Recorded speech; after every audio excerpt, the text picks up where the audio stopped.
Olá, bom dia a todos. Estamos iniciando mais uma edição do programa MP Debate.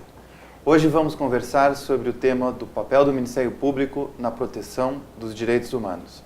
Para falar sobre isso, convidamos o Procurador de Justiça Olímpio de Sá Sotomayor, que é o coordenador do Centro de Apoio de Proteção aos Direitos Humanos, e os colegas promotores integrantes do mesmo CAOP, Mariana Dias, Mariano e Rafael Osvaldo Machado Moura. Sejam muito bem-vindos ao nosso programa.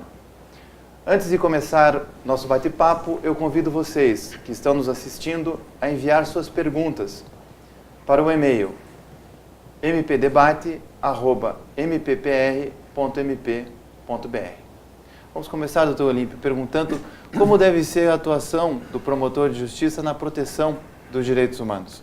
Acho que a observação inicial deve ser no sentido de que o Ministério Público, e de consequência os procuradores e promotores de justiça, têm uma responsabilidade não só profissional, mas política, social, ética, de fazer do espaço da justiça um espaço de implementação das promessas de cidadania que já estão contempladas no nosso ordenamento jurídico, mas infelizmente distante ainda de uma grande parcela, eu diria da maioria da população brasileira. Quando se fala em direitos humanos, é bom dizer que direitos humanos significa a possibilidade de exercitar saúde, educação, habitação, trabalho digno, enfim, o contexto dos direitos humanos abarca todo esse conjunto de direitos que são inerentes à pessoa humana e que, como eu disse, quando especialmente o Estado não cumpre com o seu papel institucional indelegável de asseguramento desses direitos, de promoção social das pessoas, a incumbência é do Ministério Público. Termos como responsabilidade atuar preferencialmente a favor daqueles que se encontram afastados da possibilidade do exercício desses direitos elementares da cidadania. O Ministério Público intervindo para que todos possam participar dos benefícios produzidos pela sociedade. E numa sociedade tão desigual como a nossa, numa sociedade em que ainda milhões de brasileiros não exercitam esses direitos elementares, a responsabilidade do Ministério Público é ainda maior. A incumbência do Ministério Público não é só da defesa da ordem jurídica ou dos interesses sociais individuais indisponíveis, mas especialmente a atuação em defesa do regime democrático, e o regime democrático não se compraz com pessoas que não possam exercitar saúde, educação, enfim. Nessa perspectiva que a nossa instituição deve atuar como legítima instituição, como legítima defensora dos melhores interesses da sociedade. Mariana, um dos temas que compete aos direitos humanos é a violência contra a mulher, especialmente a questão do feminicídio. O que o Ministério Público pode fazer nessa área? Bom, o Ministério Público tem uma função chave em vários níveis de atuação na violência doméstica. Então, no momento da violência, muitas vezes o Ministério Público é o local que acolhe a vítima. Às vezes a vítima deixa de ir para a delegacia porque ela prefere ser atendida lá pelo promotor de justiça, pela promotora, prefere ser acolhida. Então, nesse momento inicial, a gente já tem um papel relevante.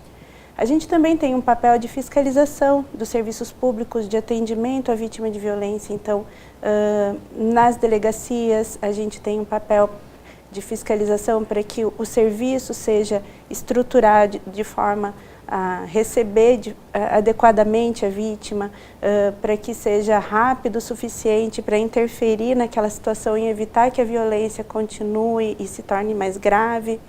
A gente tem um papel no monitoramento da investigação, às vezes a gente investiga, às vezes a gente exerce o papel de controle externo da atividade policial para que as investigações sejam feitas de forma rápida e eficiente. E depois, durante o processo judicial também, né, que o nosso papel é fundamental, com um olhar diferenciado, atentando para que os princípios da Lei 11.340 sejam observadas, as regras sejam observadas, porque elas têm motivo de ser.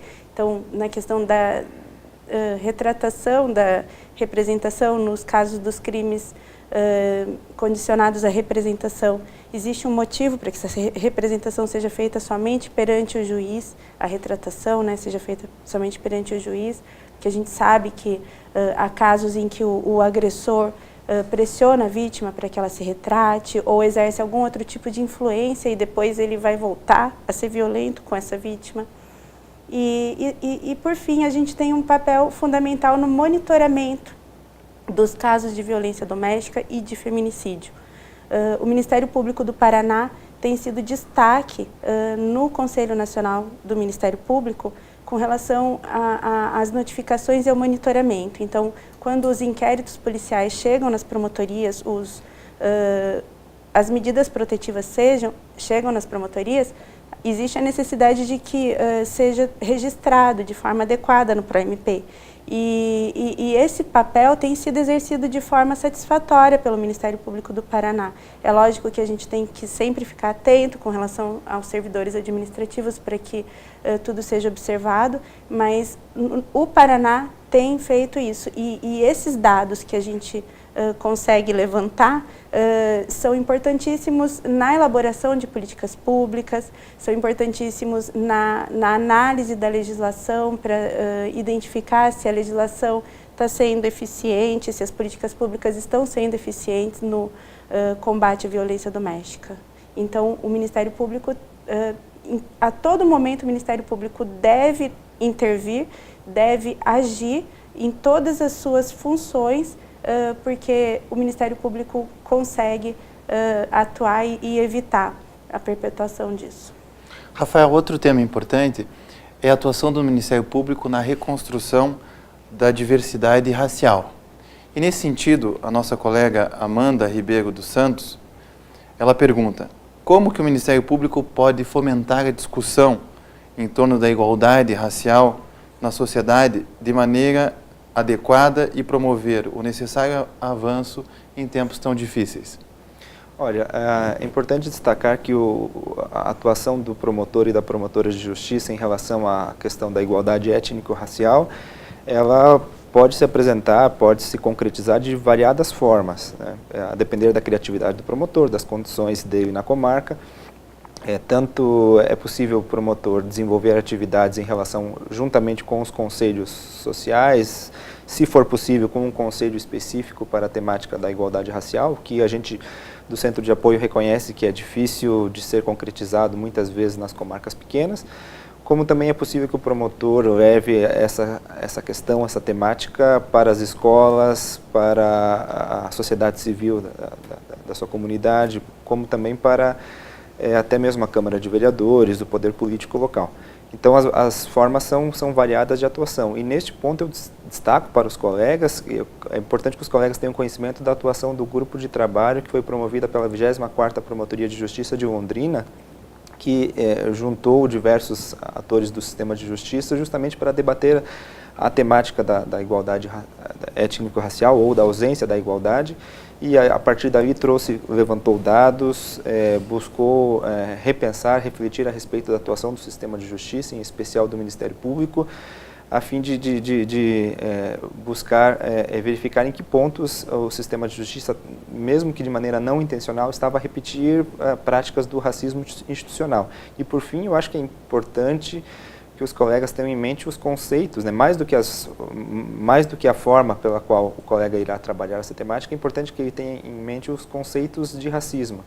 Todos nós reconhecemos o racismo clássico, o racismo direto, aquele racismo violento que já criminalizado e que é facilmente visualizável por todos nós, mas muitas vezes nós esquecemos dos racismos indiretos, daqueles racismos mais difíceis de ser visualizados, que são os racismos mais presentes na nossa sociedade nos dias atuais e são igualmente perniciosos e violadores dos direitos. Então aqui eu falo do racismo institucional, que foi reconhecido nos Estados Unidos, posteriormente na Inglaterra, e hoje os estudiosos reconhecem a sua existência no Brasil. Racismo institucional que faz com que as instituições, não por meio de uma decisão deliberada de uma pessoa, mas que a instituição trate de maneira privilegiada um grupo em detrimento de outro. E também existem outras formas de racismos velados, que são, por exemplo, o racismo sutil, o racismo indireto, e todas essas formas é importante que os colegas tenham conhecimento para, ao reconhecê-las, buscar enfrentá-las. Já que você está falando de racismo, Rafael, como que nós poderíamos enfrentar o crime de racismo, ou seja, o racismo na área criminal? A área criminal, que é a área em que o Ministério Público por excelência atua, ela também pode ser utilizada para o enfrentamento do racismo. Quando nós falamos em crimes de racismo, temos duas categorias de crimes. A primeira delas, os crimes previstos, tipificados na Lei 7.716 de 1989, a Lei dos Crimes Raciais, que ali criminaliza as condutas de obstar e impedir o acesso de determinadas pessoas a espaços públicos, a lugar de acesso público, em função da cor, da raça, da religião, ou da orientação religiosa ou da procedência nacional. Como também nós temos, e nessa primeira categoria de crimes é protegida um grupo racial coletivamente considerado, como nós também temos os crimes de injúria previstos no Código Penal, qualificada pela cor. Em relação a esse segundo tipo de crime, inicialmente não se tinha esse crime de injúria racial como um crime diretamente ligado ao racismo, mas a situação tem sido alterada nos últimos tempos a partir de provocações do Ministério Público Brasileiro, até o ponto em que o Supremo Tribunal Federal, ratificando uma decisão do Superior Tribunal de Justiça, está considerando atualmente a injúria racial como um crime constante do mesmo catálogo dos crimes raciais, segundo o que está previsto na Constituição no artigo 5º, de maneira tal que o crime de injúria racial atualmente, segundo o STF, é considerado um crime imprescritível e inafiançável. Então essa é uma mudança bastante interessante nesse perfil, o que permite aos promotores, aos colegas, que investiguem e processem os crimes independentes, os crimes de injúria racial, independentemente do prazo, da data em que eles foram cometidos. Mariana, aqui no estado a gente tem vários locais onde tem povos e comunidades tradicionais. Eu gostaria que você explicasse qual deve ser a atuação do Ministério Público em relação a essas comunidades, especialmente a importância da visita que o Ministério Público deve fazer a tais localidades. Bom, os povos e comunidades tradicionais são uma população que tem uma cultura diferenciada, que tem usos e costumes que estão intimamente relacionadas à interação que eles têm com o meio ambiente onde eles vivem. Em geral, são povos que vivem em locais isolados, onde o serviço público muitas vezes não chega, quando chega de forma deficiente, precária. E por outro lado, essas comunidades são protegidas e devem ser mantidas porque são uma forma de patrimônio que a gente tem, né? Fazem parte do próprio patrimônio cultural. Existem culturas que são, inclusive, protegidas pelo IPHAN, embora nem todas sejam, mas porque para ser considerado povos e comunidades tradicionais é necessária apenas a autodeclaração. Então, o Ministério Público, quando visita essas comunidades, quando o promotor, a promotora de justiça vão até essas comunidades, fica fácil de identificar as dificuldades que essas comunidades têm. Então, uma coisa é chegar lá uma pessoa na promotoria e falar, olha, a estrada está muito difícil de andar. Olha, a gente tem pessoas doentes na comunidade, para chegar até o pronto atendimento, a gente leva, às vezes, 3 horas e às vezes a gente não consegue chegar porque a maré está muito alta, porque a maré está muito brava. Então, é importante que o promotor de justiça vá até lá para ele identificar de forma efetiva as necessidades que essa população tem. E, às vezes, algumas necessidades a própria população não identifica porque não sabe que tem, não sabe que tem aquele direito, não sabe que existe uma política pública que contemple aquela dificuldade que essa população possui. E tem uma outra vertente. Quando o promotor de justiça ou a promotora de justiça vão até essa comunidade, ele abre o diálogo com essa comunidade. Ele estabelece uma parceria importantíssima entre o Ministério Público e essa comunidade. A comunidade passa a confiar, a comunidade passa a enxergar aquele agente como parceiro, como alguém com quem ele possa contar. Então fica mais fácil trabalhar, fica mais fácil proteger, fica mais fácil entender as peculiaridades das comunidades. É por isso que, às vezes, a ida até essa comunidade pode tirar um tempo bastante grande do trabalho na promotoria, mas, por outro lado, compensa, porque traz para a gente as formas como a gente pode atuar para solucionar alguns problemas que na promotoria a gente não consegue visualizar. Eu acho que nesse tema vale registro de alguns casos concretos de atuação para se visualizar bem, né, a possibilidade de uma interferência positiva do Ministério Público. Então, por exemplo, agora, na semana passada, tivemos uma reunião com o presidente e toda a diretoria da Copel, objetivando que cheguem às ilhas do município de Guaraxaba a energia elétrica.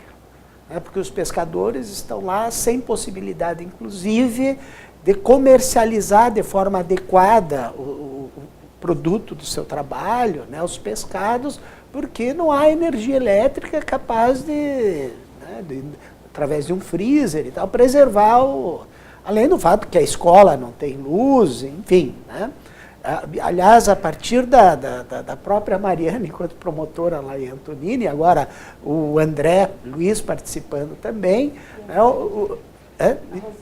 a Rosângela, o Ministério Público está lá atuando no sentido de se garantir, né, a essas comunidades, né, de pescadores artesanais o direito mínimo, né, o mínimo existencial, que é ter energia elétrica. O exemplo do Vale da Ribeira, da comunidade quilombola, de comunidades quilombolas, que nós fomos até lá e que não tinha acesso para... A estrada era inacessível para a população se deslocar e sem escola e toda a população se utilizando do estado de São Paulo, na Barra do Turvo, para atendimento de seus direitos elementares. Então, agora, estrada construída, são 9 quilômetros de estrada que foram construídas agora, a escola pronta para ser instalada lá, o início de um acesso das comunidades para a sede do município de Adrianópolis, isso tudo com o promotor de justiça Joel Carneiro, de Bocaiúva, né? A Justiça Eleitoral foi para lá e cadastrou todos os eleitores, que antes eram eleitores de São Paulo e que agora são cadastrados. Enfim, estou dando 2 exemplos para mostrar como o Ministério Público pode fazer uma interferência fundamental na vida dessas comunidades, né? E na questão das comunidades tradicionais, incluir especialmente as comunidades indígenas, que embora o tema da territorialidade diga respeito à Justiça Federal, ao Ministério Público Federal, os outros direitos, né, são de incumbência do Estado, do município, e que, portanto, o Ministério Público tem que estar presente lá para identificar, e identificamos isso com muita regularidade, né, a ausência do próprio Estado, às vezes até para a subsistência, né, daquilo que é o mínimo necessário para atendimento, né, das necessidades materiais da população e tal. E a observação nesse contexto é de que se não for o Ministério Público para fazer isso, ninguém faz. É interessante isso, porque primeiro a Mariana fala muito do diálogo, né? E depois você traz alguns exemplos bastante interessantes que se não fosse o Ministério Público, os direitos fundamentais, os direitos humanos não teriam sido respeitados. E isso também deve acontecer quando há conflitos agrários, conflitos fundiários. Como é que é a experiência sua nessa área e o que o Ministério Público deve fazer nesses conflitos? Eu aproveito esse tema, né, para dizer da importância da nossa intervenção, especialmente porque na realidade brasileira, né, se desenvolve um raciocínio extremamente perverso, que é o de querer responsabilizar os marginalizados pela própria marginalidade. né, como se eles tivessem optado voluntariamente por viver à margem dos benefícios produzidos pela sociedade. E daí a sociedade, ao invés de ter uma intervenção positiva, no sentido de obrigar o Estado a cumprir com o seu papel institucional de atendimento aos direitos dessa população, imunizam o Estado e, como eu disse, querem culpar essas próprias populações pela situação que se encontram. Um exemplo disso é em relação à reforma agrária contemplada num comando constitucional que todos os países do mundo já realizaram, inclusive os capitalistas, né, realizaram a reforma agrária, e que no Brasil até hoje ela não se realizou. E daí essa situação, né, concreta da existência especialmente através do movimento dos trabalhadores sem terra, aliás, criado aqui no estado do Paraná, inicialmente, né, em Cascavel, e que pressiona o Estado no sentido de que ele cumpra com o seu dever da realização da reforma agrária. A atuação do Ministério Público, portanto, nesses casos concretos, deve ser no sentido da solução pacífica desses conflitos.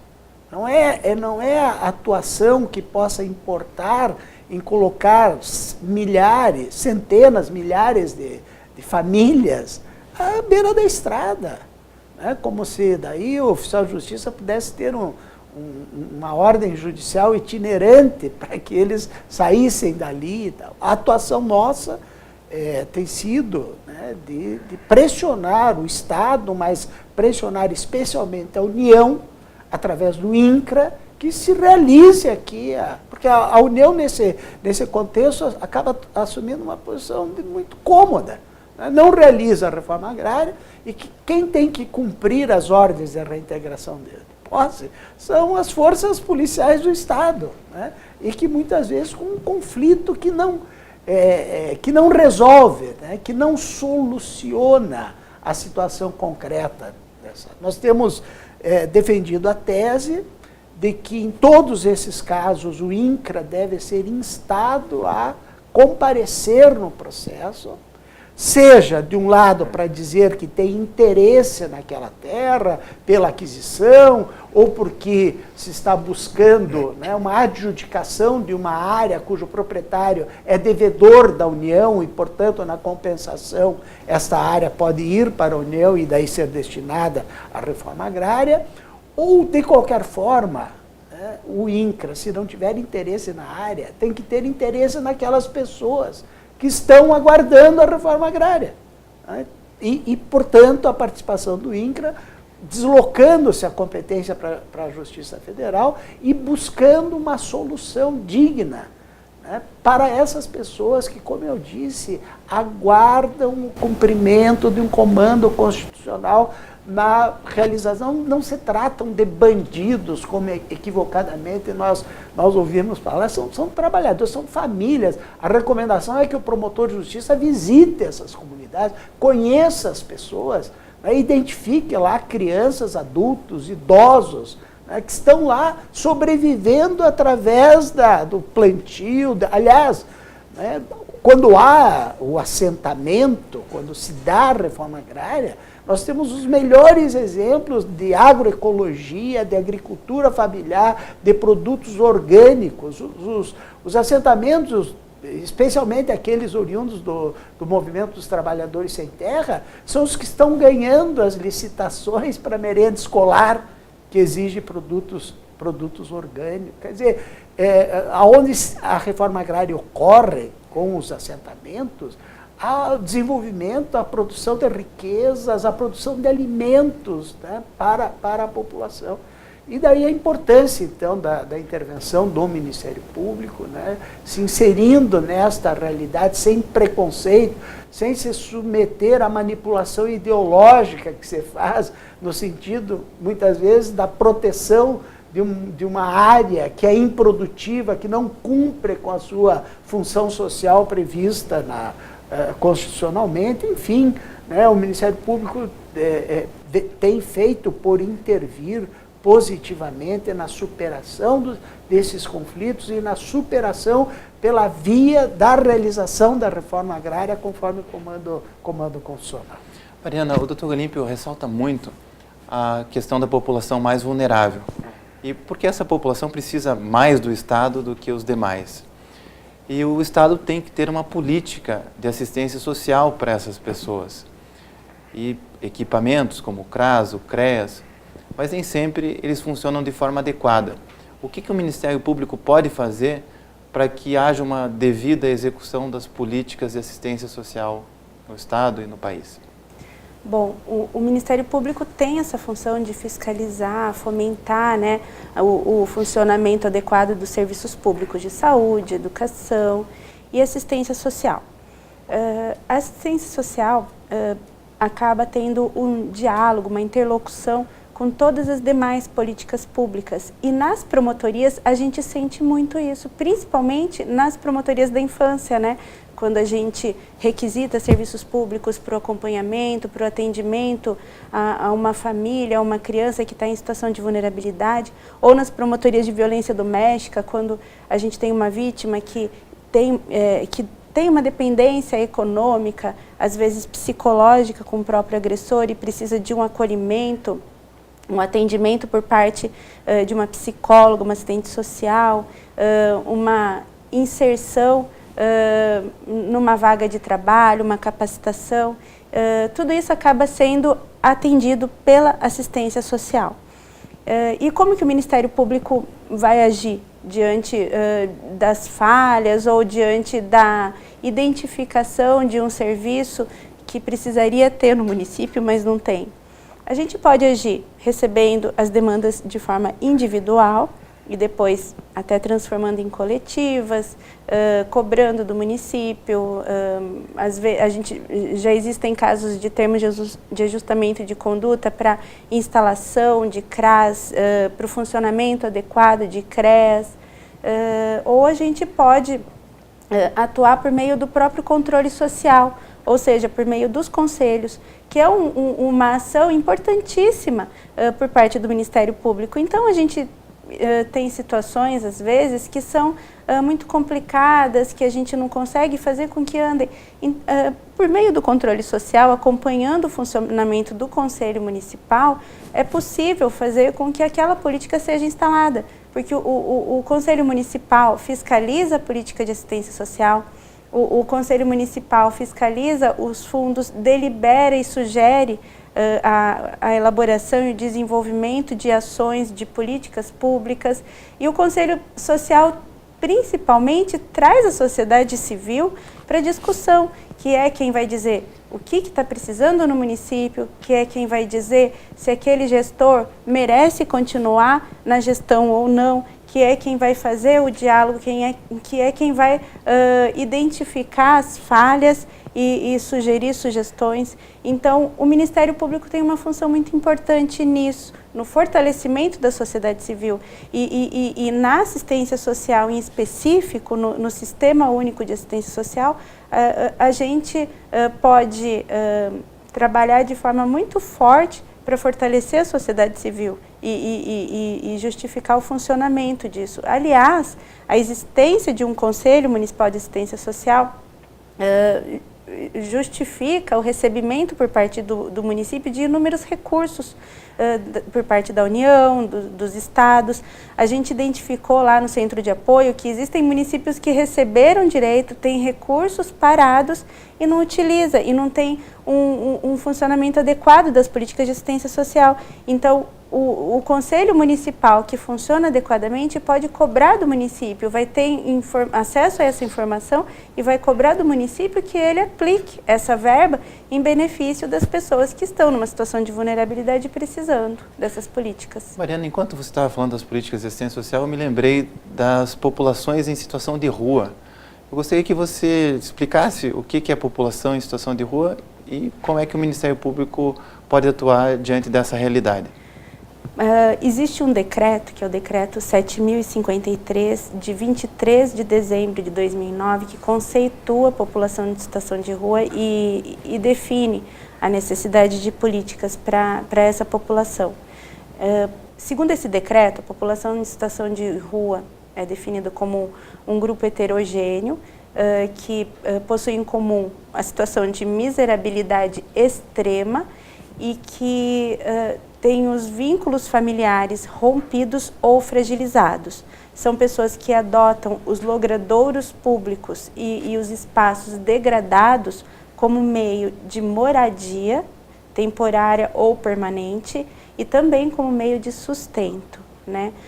Por que essa definição é importante? Porque às vezes a gente ouve do gestor, mas vocês estão cobrando da gente uma coisa quando a gente sabe que tem muita gente que usa as ruas para cometer crimes, etc. Mas isso daí não entra na questão. A questão é, se a pessoa utiliza a rua, a praça, o viaduto para dormir, para pernoitar, ou para retirar o seu meio de vida para sobreviver, é porque essa pessoa precisa de uma atenção por parte do Estado, por parte do município. E como que o Ministério Público pode agir? Bom, o Ministério Público deve cobrar, principalmente, a existência de uma política pública integrada entre os vários setores de educação, de saúde, de assistência social, para que essas pessoas que estão nessa situação consigam sair disso, consigam ser resgatadas, né? E é lógico que não existe uma solução uniforme para todos, né? Existem situações que vão demandar uma necessidade de atuação mais firme por parte da saúde, existem situações que vão demandar uma necessidade de atuação no sentido da capacitação para o trabalho ou simplesmente da moradia. Existem situações em que o fato de ter uma moradia já resolve o problema daquela pessoa, né? A gente ainda tem pessoas que estão por um motivo simplesmente econômico, financeiro naquela situação. E agora, por exemplo, né, a gente está na época do inverno e a gente tem casos de pessoas que estão morrendo nas ruas, seja de frio, seja de doenças que se agravam ou são causadas pelo frio, né? E aí a gente cobra dos municípios que eles tenham vaga suficiente para acolher essas pessoas nesses dias. E às vezes a gente ouve alguns argumentos no sentido de mas a gente tem vaga suficiente, sobram vagas porque eles não querem ir. Mas e aí, se existe uma política forte, se existe uma proposta de atuação integrada e bem pensada, bem planejada, essa política vai considerar, vai diagnosticar os motivos pelos quais essa população prefere morrer de frio na rua, prefere passar muito frio ao invés de ir para um abrigo. Será que aquelas regras que são impostas para um abrigo não estão sendo muito rígidas? A gente tem lá o exemplo da pessoa em situação de rua que tem um cachorro, que tem como única companhia o cachorro, e aí muitos abrigos não aceitam esses cachorros. Será que esses abrigos não estão localizados em regiões onde essas pessoas não vão conseguir sobreviver, não vão conseguir depois voltar lá para o lugar onde elas vivem, por exemplo, no centro, né, e que no centro elas guardam carro, conseguem receber esmola, enfim. Tem que ser pensado o motivo pelo qual essa pessoa não aceita, né, o acolhimento. Então, como que o Ministério Público vai atuar? Vai atuar cobrando do município a solução para isso. A gente tem números, a gente tem que exigir profissionalismo por parte dos gestores para que eles investiguem os motivos e não fiquem no achismo.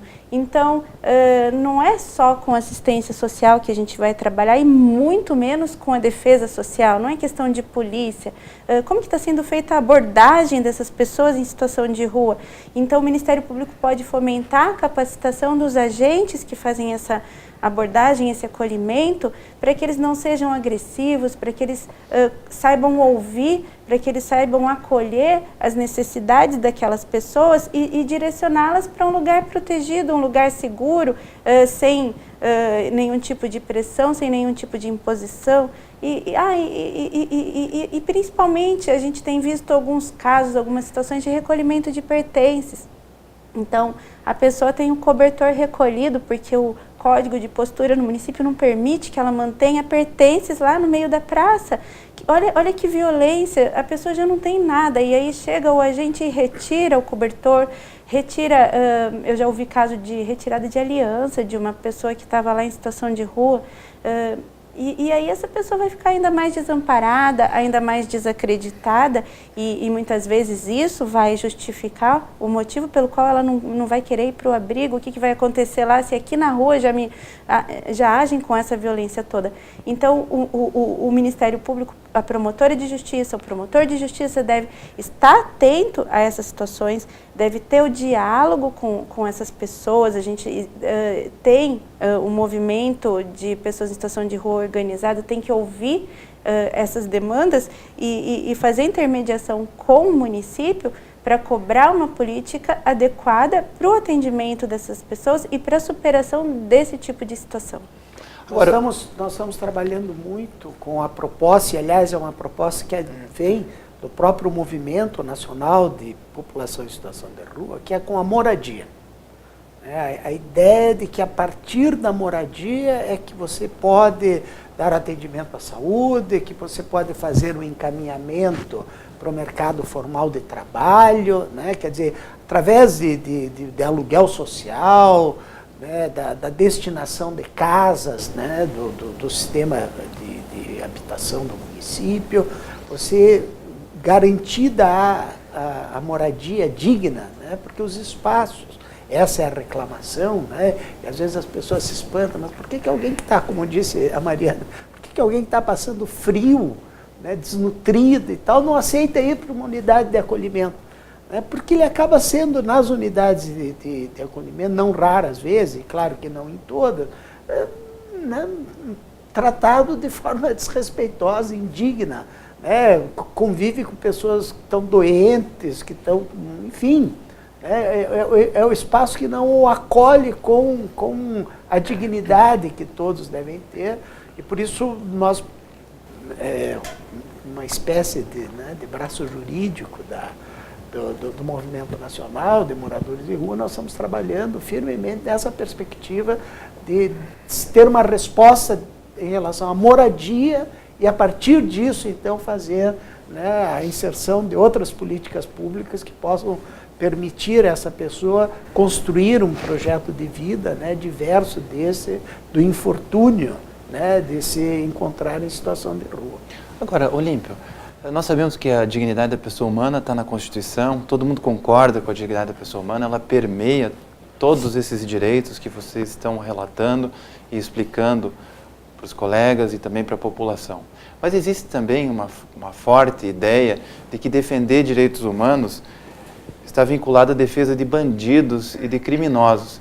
E muitas vezes o próprio Estado criminaliza os movimentos sociais, por exemplo. Como é que você responde a essas pessoas que dizem que defender direitos humanos é defender direitos de bandidos e de criminosos? Sim, há uma manipulação ideológica, né, evidente, aí, porque de um lado é bom que se diga que até aquele que pratica o crime, né, e de regra tem como resposta do Estado mais grave a privação da liberdade, fora a privação da liberdade e eventualmente de seus direitos políticos, não está privado dos outros direitos que são fundamentais à pessoa humana, né? E o que você quer em relação a este que delinquiu é que ele possa no futuro ser resgatado para a vida social, né? E portanto não se aceita tortura, não se aceita violência, é inaceitável que estejam cumprindo penas em delegacias de polícia, enfim, né? Então, fora essa preocupação que deve haver mesmo, porque quanto mais se brutaliza, quanto mais se tem essa ideia de castigo, né, de retribuição exagerada, pior é esse que, né, vai voltar à sociedade, quer dizer, a certeza de que ele vai retornar à sociedade um cidadão de pior categoria do que quando entrou no sistema penal, né, e por isso a execução penal também tem que ser olhada com os olhos da dignidade da pessoa humana. Mas a manipulação ideológica não permite que as pessoas enxerguem, como eu disse, né, esse conjunto de direitos que vão desde a saúde, direito à vida, saúde, educação, etc. Nós lá no Centro de Apoio, nós estamos trabalhando de uma forma mais, né, específica em relação a determinados segmentos ou populações. que são os mais vulneráveis. Você se referiu à população em situação de rua, nós já falamos dos quilombolas, já falamos dos pescadores artesanais, dos indígenas, né? Mas temos, né, estamos falando da população LGBT que sofre violência, sofre discriminação, preconceito, da violência contra a mulher, né, e não só na perspectiva da violência, mas da ideia da promoção da igualdade de gênero, porque a igualdade de gênero que depois, no futuro, vai resolver essas questões da violência doméstica e familiar, enfim. Mas são populações, a dificuldade de se trabalhar em relação a isso. Enfim, eu estive muitos anos na área da infância e da juventude, e, afora a questão da diminuição da imputabilidade penal, você trabalha no sentido de que todos são favoráveis que as crianças tenham, né, acesso, permanência e sucesso no sistema educacional, todos são favoráveis que as crianças tenham atendimento à saúde e tal. Nesses temas que nós estamos trabalhando, especificamente lá no Centro de Apoio, o que se vê é uma reação, uma contraposição da própria sociedade no sentido de se dar a garantia desses direitos mínimos, né, para essas pessoas que, infelizmente, né, são vítimas de preconceito, de discriminação. E, nesse contexto, a importância da educação em direitos humanos, né? Educação para todos, né? Nós não raras vezes estamos propondo educação em direitos humanos para o guarda municipal, né, que maltrata uma pessoa em situação de rua. A gente quer falar em direitos humanos com os policiais, que não raras vezes agem com violência, enfim. Mas todos precisam de educação. O Ministério Público precisa de educação em direitos humanos, né? Nós precisamos ter essa compreensão de que, especialmente a superação da violência, a paz social por todos nós desejada, depende da implementação de direitos humanos. Aliás, o Norberto Bobbio, naquela obra A Era dos Direitos, né, ele diz que direitos humanos, democracia e paz social são 3 momentos de um mesmo movimento histórico. Onde os direitos humanos não se encontram devidamente inscritos e, mais que isso, implementados, não se instala uma sociedade genuinamente democrática. E onde não há uma sociedade substancialmente democrática, não se criam as condições favoráveis para a superação pacífica dos conflitos sociais. Então, quando o Ministério Público pensa em paz social, pensa em enfrentamento ao avanço da violência, da criminalidade, tem que pensar em direitos humanos. O promotor criminal tem, ao mesmo tempo que, enfim, em nome da sociedade, responsabilizar aquele que adequou seu comportamento a uma figura típica penal, tem que estar pensando na implementação dos direitos humanos como forma de prevenção à criminalidade. Aliás, isso não é nada novo, né? O Roberto Lira, né, denominado à época o príncipe dos promotores de justiça, já dizia isso em 1950, na década de 50 do século passado. Dizia que a verdadeira prevenção da criminalidade é a justa e efetiva distribuição da saúde, da educação, do trabalho digno. É a participação de todos nos benefícios produzidos pela sociedade. A verdadeira prevenção da criminalidade é a justiça social. Então é muito ruim quando se faz essa manipulação ideológica, né, em que a própria sociedade, né, cria aversão quando se fala em direitos humanos. Aliás, eu tenho experimentado isso, né, com pessoas que eu, enfim, de um nível de escolaridade, às vezes de nível superior e tal, pergunto o que eu estou fazendo. Eu disse, não, eu estou coordenando a área do Ministério Público de Direitos Humanos. Puxa, Olímpia, mas você que estava fazendo a defesa, né, tão bonito, fazendo a defesa de criança, agora você está fazendo defesa de bandido?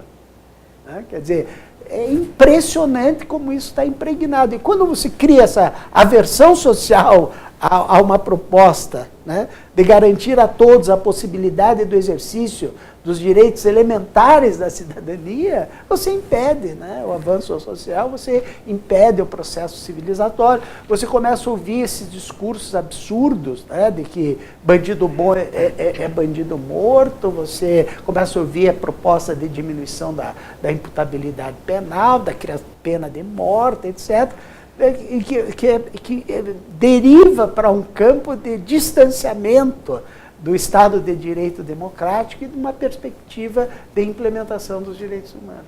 Rafael, um dos temas que o Dr. Olímpio tocou é os direitos da população LGBT. E o nosso colega André Luiz Araújo, de Antonina, pergunta, dizendo que recentemente houve uma decisão do Supremo Tribunal Federal que permitiu que a população trans pudesse alterar o seu registro civil diretamente nos cartórios de registros de pessoas naturais. O que isso muda no cotidiano do promotor de justiça? Olha, é para mudar pouco, porque é justamente a decisão do Supremo Tribunal Federal, por meio do seu órgão plenário, determinou que, reconheceu como direito das pessoas trans, homens e mulheres trans, a possibilidade de alteração do registro civil, ou seja, de alteração do seu prenome e da identificação de sexo nos seus documentos, diretamente nos cartórios de registro de pessoas naturais, sem a necessidade de ajuizamento de ação perante o poder, né, perante o Poder Judiciário.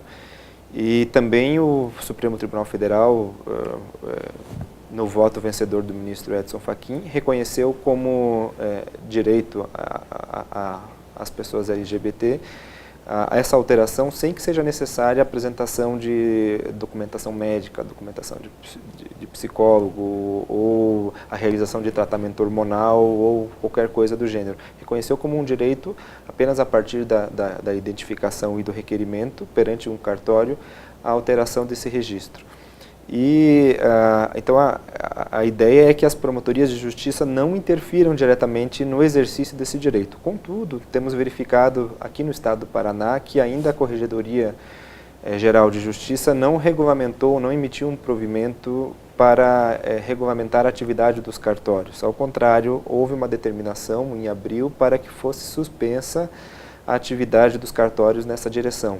Então, o Centro de Apoio, o Núcleo, né, de Defesa das Populações LGBT, oficiou, inclusive nessa semana, oficiou à Corregedoria Geral de Justiça, solicitando o imediato cumprimento da decisão do Supremo Tribunal Federal, explicando à Corregedoria aqui estadual que já 8 estados brasileiros, 8 corregedorias dos Tribunais de Justiça do Brasil, regulamentaram por meio de provimentos esse direito e, portanto, nesses estados as populações trans, as pessoas trans já estão tendo acesso à alteração do nome e estamos no aguardo agora da resposta da Corregedoria Geral e, nesse meio tempo, orientamos aos promotores e às promotoras de justiça que, caso procurados por pessoas interessadas em realizar essa alteração de registro, formulem pedidos judiciais para que seja determinado pela Justiça o cumprimento da decisão do STF,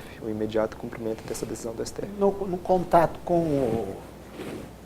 que o Rafael e eu fizemos com o corregedor Kanayama, já obtivemos dele a aquiescência no sentido de que haja um provimento fazendo essa regulamentação, até porque o CNJ também já deliberou no sentido de que não se deve aguardar nenhuma, que é desnecessária uma manifestação do CNJ sobre a matéria e que as corregedorias estaduais é que devem mesmo, através de provimento, regulamentar. E o corregedor Kanayama, quando nós encaminhamos essa recomendação, nós educadamente fizemos um contato preliminar dizendo que estávamos encaminhando a recomendação, mas desde logo o corregedor já disse que, tal qual os outros estados fizeram, também, por via de provimento, o Paraná, a corregedoria, irá regulamentar essa matéria. E daí, portanto, não será necessário requerer a prestação da tutela judicial, os próprios cartórios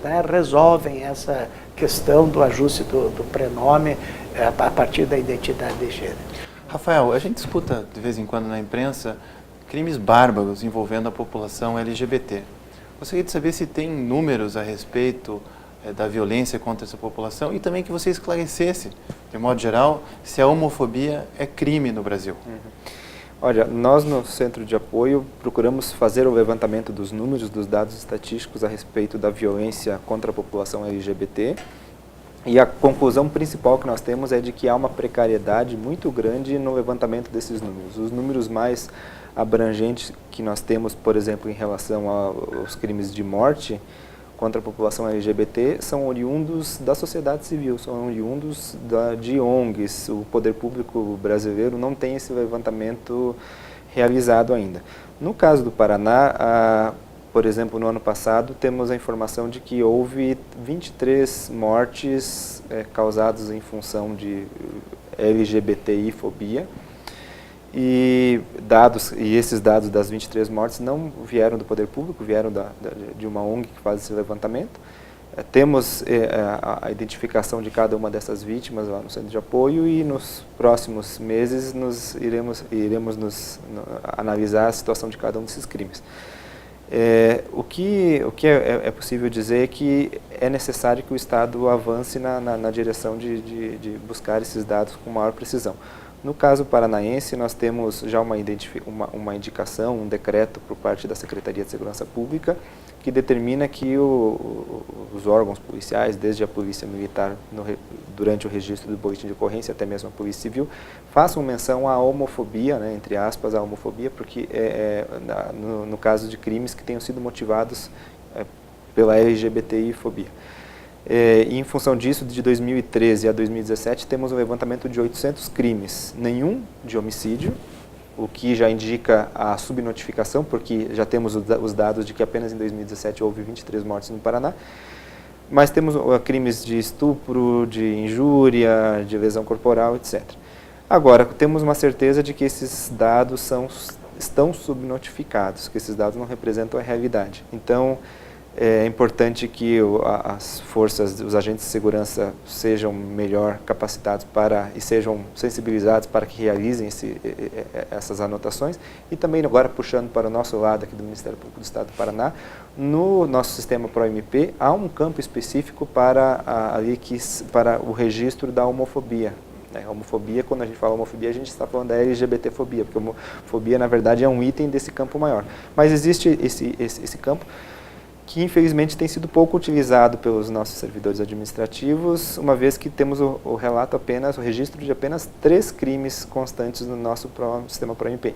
E esses 3 crimes também, com toda certeza, não representam minimamente a realidade dos crimes praticados contra a população LGBT. Tanto é assim que volta e meia recebemos notícias de crimes contra travestis, crimes contra pessoas trans, que não estão que foram julgados, foram reconhecidos, denunciados e houve efetiva punição, mas que não estavam registrados no nosso sistema ProMP. Então é importante que nós do Ministério Público aqui do Paraná também façamos a nossa lição de casa e passemos a orientar os colegas, tanto os colegas, nós como colegas passamos a nos sensibilizar com a necessidade de fazer esse registro, como também orientar os servidores. E aí, por fim, cabe um registro de que não existe um crime específico de homofobia no Brasil, né? Os colegas todos sabem disso. É possível combater a homofobia por meio de outros tipos penais já existentes, com o acréscimo, por exemplo, no caso do homicídio, da qualificadora do motivo torpe, e em outros crimes com o acréscimo da agravante também do motivo torpe causado em função da homofobia. E é importante, e nós estamos pensando numa orientação nesse sentido, que já no oferecimento da denúncia, ao se reconhecer esse motivo torpe, talvez se abra um espaço ali, um capítulo, para que na capitulação se registre a motivação LGBTI-fóbica, para que talvez com essa capitulação, né, fique claro para o oficial de promotoria, para o servidor, na hora de fazer o registro no ProMP ou de retificar o registro anteriormente feito, possa inserir no nosso sistema ProMP esses dados. E esses dados são importantes, como a doutora Mariana já tinha ressaltado, para que a gente possa ter uma noção, um diagnóstico da realidade e a partir dali formular políticas públicas. E por fim, nós temos os dados no Brasil, não oriundos do poder público, né, mas vindos dessas ONGs, de que no ano passado, por exemplo, houve em torno de 400 homicídios, 400 mortes causadas pela LGBTI-fobia. E esses dados, quando comparados friamente aos dados dos homicídios, né, aos dados gerais de homicídio no Brasil, que remontam a mais de 50, 55 mil mortes, podem parecer insignificantes, porque, olha, um país que mata tanto, 400 mortes nem são muitas, então falar em LGBTI-fobia no caso de homicídio significaria dar um privilégio a uma parcela da população.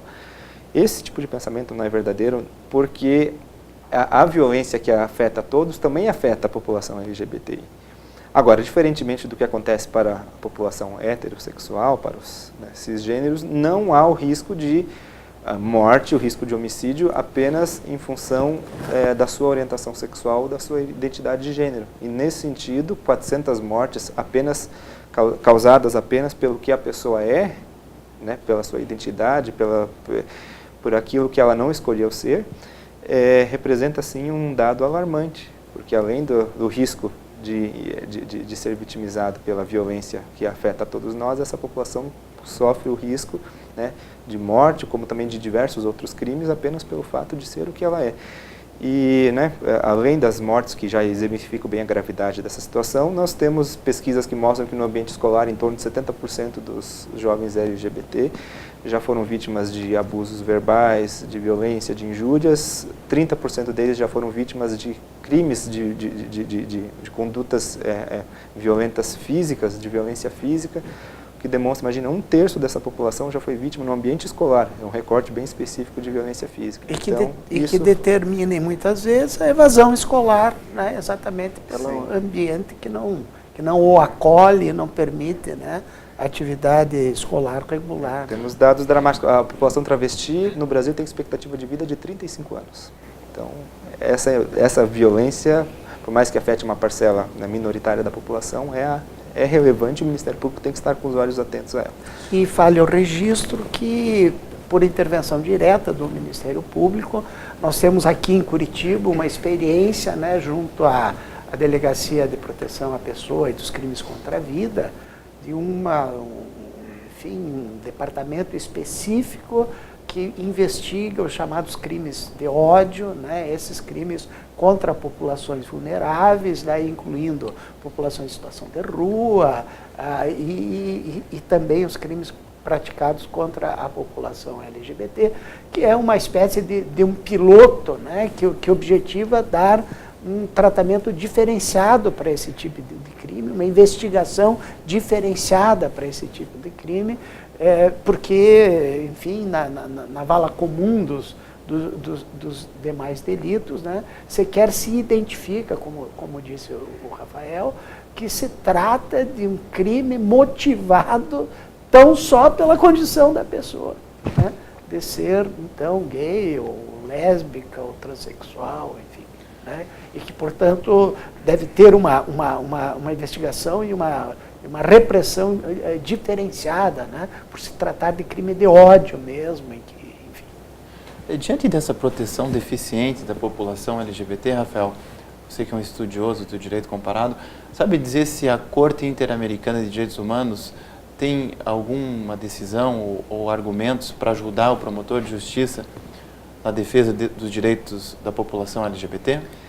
A Corte Interamericana de Direitos Humanos, em fevereiro deste ano, atendendo a uma consulta formulada pelo Estado da Costa Rica, emitiu uma orientação consultiva pela qual foi reconhecido, basicamente, é um documento bastante extenso, mas basicamente reconheceu duas categorias de direitos. A primeira, os direitos ligados à orientação sexual, os direitos ligados à identidade e expressão de gênero, né, fez uma leitura da a Convenção Americana de Direitos Humanos, reconhecendo que a todos os países que subscreveram essa convenção, e o Brasil é um deles, está garantido o direito, é reconhecido o direito à orientação sexual, identidade e expressão de gênero, de tal maneira que isso gera ao Estado diversas implicações, diversas obrigações. Uma delas é em relação ao nome, né, em relação à adequação do nome, do prenome à identidade de gênero. E essa decisão justamente foi um dos argumentos jurídicos que inspirou o STF, o Supremo Tribunal Federal, a decidir pela possibilidade de os cartórios de registros de pessoas naturais realizarem alteração de nome diretamente sem ação judicial. Um outro direito reconhecido foi em relação aos casais homoafetivos. reconheceu a Corte Interamericana que os casais homoafetivos têm direitos tais quais os casais héteros e, portanto, a partir dali as categorias jurídicas, os institutos jurídicos previstos para os casais héteros também assistem, também devem ser utilizados para os casais homoafetivos na sua integridade. Então, reconheceu que não deve haver discriminação nem em relação ao casamento homoafetivo, nem em relação à identidade e orientação, identidade de gênero e orientação sexual. Olímpio, chega uma pergunta aqui do nosso colega Timothy Aragon Herman. Faz duas perguntas, na verdade. Ele questiona qual a importância das audiências e reuniões públicas pelo promotor de justiça como instrumento de concretização dos direitos humanos e pergunta ainda se é necessário que o promotor verifique o conteúdo e a regularidade das leis orçamentárias onde atua para que esses direitos humanos sejam protegidos. Excelentes as perguntas, acho que eu ficaria mais 60 minutos aí para responder, né? Mas, em primeiro lugar, aliás, diante da pergunta, né, já me veio à mente o projeto do Ministério Público, né, das promotorias das comunidades. Aliás, pranteamos agora, nesse momento, o falecimento do Procurador de Justiça, João Zay Júnior, né, que coordenou durante muitos anos as promotorias das comunidades. E é interessante porque nós falamos muito na existência de um novo Ministério Público, enfim, dessa instituição hoje de primeira grandeza, que exerce parcela de soberania do Estado, né? Mas temos que fazer sempre o raciocínio de que o novo Ministério Público não é produto da natureza das coisas ou do acaso, né? Ele foi construído por gerações de promotores e procuradores de justiça, e o registro que deve ser feito é que o Dr. João Zayons é um desses construtores do novo Ministério Público, né, pela atuação na promotoria das comunidades e por uma permanente preocupação com os acidentes de trabalho, né? Nós tivemos grandes discussões sobre esse tema, dizendo que se tratava de uma função atípica do Ministério Público, que a Defensoria Pública que deveria estar por conta. E eu me lembro claramente do João dizendo, mas Olímpio, alguém tem que defender esses pobres, alguém tem que defender a família do trabalhador vítima fatal de um acidente de trabalho ou do trabalhador mutilado, né? Então, chegamos, a partir do Ministério Público do Paraná, a ter decisões, né, dizendo que sim, atribuição concorrente do Ministério Público, especialmente quando a Defensoria Pública não tem condições de prestar assistência judiciária gratuita a essa população. Enfim, tivemos até uma manifestação da Defensoria do Estado do Paraná que eles não teriam condições de prestar essa assistência para que o Ministério Público, pela persistência do João Zayos, pudesse fazer esse atendimento. Na promotoria da comunidade, qual é a proposta dela? É de aproximação do Ministério Público com a população a que ele deve servir. Né? O atendimento, a experiência, né, do atendimento uma vez por semana, no período noturno, inclusive dos casos individuais, aí com uma participação de estagiários e com auxílio da própria Defensoria Pública, mas uma vez por mês audiências públicas, ouvindo a população, identificando, né, o que exatamente pretende a população que o Ministério Público, com o poder adquirido através desse novo contorno institucional, deva fazer em defesa da comunidade, né? Então, eu tenho para mim que a experiência das audiências públicas, ou das reuniões públicas, agora no Centro de Apoio, nós estamos instituindo as reuniões públicas, chamando, né, representante dessas comunidades ou dessas populações, né, que fazem parte dos 12 eixos do Centro de Apoio, para ouvir as pessoas permanentemente. Eu acabei de dizer que a opção do movimento de população em situação de rua é por moradia. Né? Nós podíamos estar pensando em atuar de outra maneira diferente daquela que o movimento, né, que vive aquela situação de afastamento do exercício de direitos pretende. Então, a importância da existência, né, dessa aproximação do Ministério Público, principalmente nas audiências públicas. Claro, às vezes o promotor se expõe lá, né? Eu fiz 8 anos a promotoria das comunidades do do Bairro Alto, mesmo depois de ter sido procurador-geral, e você vai numa reunião e dali um mês você tem que estar lá com uma resposta daquilo que aconteceu. Mas, ao mesmo tempo, você organiza a sociedade, você cria grupos, né, de lideranças da comunidade para falar. Aliás, o Rafael, eu conheci convite dele para uma audiência pública lá em Cerro Azul, né? Eu cheguei lá e todos os segmentos sociais conheciam o Rafael, sabiam né, com essa prática. Aqui no Paraná, me lembrei também da experiência ali da Promotoria das Comunidades do Bairro Alto. Lá foi construído o segundo maior colégio estadual do Paraná, só menor que o tradicional Colégio Estadual do Paraná, a partir da comunidade, a partir da audiência pública, do chamamento da Fundepar, do chamamento do secretário da Educação da época e do próprio governador. População que identificou uma área que era da Copel, disponível, então, para a construção. E agora o Colégio Estadual Pilar Maturana é o segundo maior colégio do estado do Paraná, advindo de uma atuação do nosso colega Regis, fez com que agora aqui no Tatuquara, eu participei disso, já está em licitação a construção de um colégio estadual no Tatuquara, num imóvel que era do município, que há muito tempo o Estado pretendia para a construção de um colégio reclamado pela população, e graças à intervenção do Ministério Público, o município destinou esta área para a construção, e agora, há 15 dias atrás, foi feita a licitação para a construção. Então, eu acho que essa aproximação produz, né, para a sociedade algo extremamente importante, né?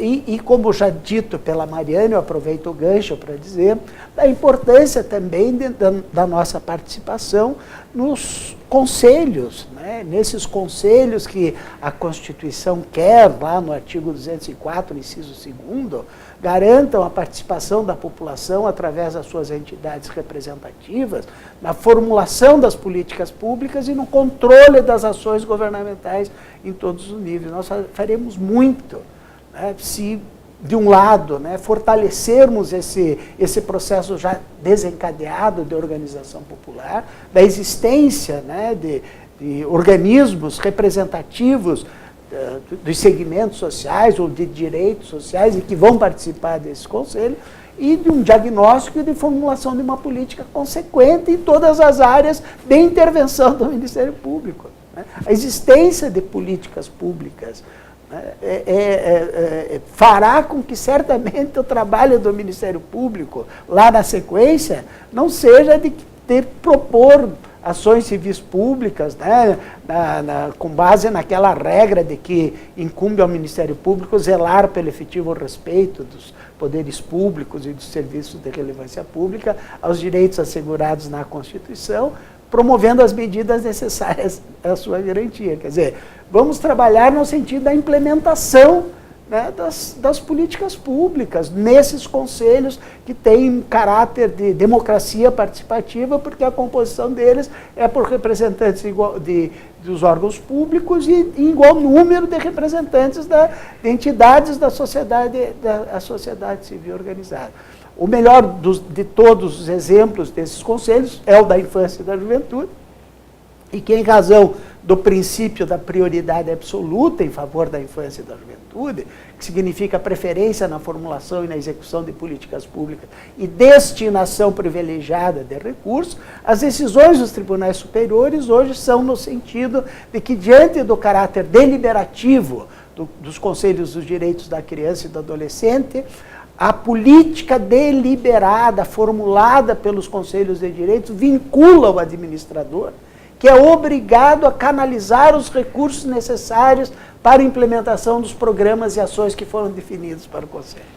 E que, diante do princípio da prioridade absoluta, o administrador não pode implementar políticas públicas não preferenciais enquanto não implementar aquelas relacionadas à infância. Olha a oportunidade que nós, membros do Ministério Público, acompanhando os Conselhos dos Direitos da Infância e os outros também, a possibilidade da implementação de políticas públicas capazes de mudar a realidade dos municípios onde nós atuamos. Nós não podemos perder essa oportunidade, né, de realizar as audiências públicas e, ao mesmo tempo, fortalecer o funcionamento desses conselhos de direitos que, como quer a Constituição, são órgãos deliberativos, formuladores das políticas públicas. Nós precisaríamos fazer mais programas de direitos humanos, que os temas são bastante interessantes e que atuam diretamente na forma que o promotor de justiça pode fazer a diferença na sua comunidade. Então eu agradeço. Eu preciso de 1 minuto para me referir ainda à questão das leis orçamentárias. Nós aprendemos a dizer na área da infância de que lugar de criança é nos orçamentos públicos. Agora a gente diz lá no Centro de Apoio que o lugar de direitos humanos é nos orçamentos públicos. Então a importância de nós acompanharmos a formulação das leis orçamentárias desde os planos plurianuais. A lei de diretriz orçamentária, porque o discurso a favor da saúde, da educação, né, está aí presente. Nós precisamos ver se esse discurso se concretiza nas leis orçamentárias. É claro, nós sabemos que nós vivemos na pior fase da história, penso eu, né, em termos de retrocesso no que diz respeito aos direitos humanos, né? Congelamento de investimento na área de políticas públicas em patamares reconhecidamente insuficientes para atender especialmente a educação, saúde, né, assistência social, enfim, um governo que cotidianamente interfere no Congresso ou por medidas provisórias atende aos interesses de grupos econômicos em detrimento dos interesses da população. Aliás, não dá nem para dizer mais fora Temer, porque o pessoal está querendo intervenção militar, que seria ainda pior, né, do que hoje nós estamos aqui. Quer dizer, a ignorância acerca da história brasileira, do que significa uma ditadura. Aliás, eles nem estariam com as faixas às ruas, né, pedindo intervenção militar, se fosse no período de uma ditadura, né, estariam eles sendo reprimidos, criminalizados por fazer propaganda subversiva, como previa a nossa Lei de Segurança Nacional. E sim, eu faço o registro, né, desse contexto terrível, né, de que, contrariando inclusive os princípios internacionais em relação aos direitos humanos, que é o da vedação do retrocesso, né, no que diz respeito a...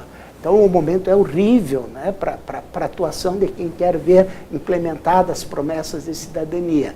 Mas, mais em razão disso mesmo, que o Ministério Público não pode desistir, né? É o Ministério Público que tem que resistir, é o Ministério Público que tem que redobrar as suas atividades de defensor da sociedade, né, para que a Constituição Federal, ao mesmo tempo que não haja o retrocesso, possa haver a implementação daquilo que já consta no nosso ordenamento jurídico.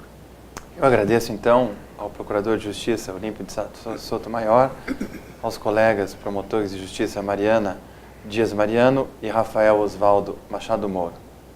Eu gostaria também de lembrar a todos que nos acompanham que vocês podem participar enviando suas sugestões e dúvidas para o e-mail mpdebate@mppr.mp.br. Obrigado pela companhia e até a próxima.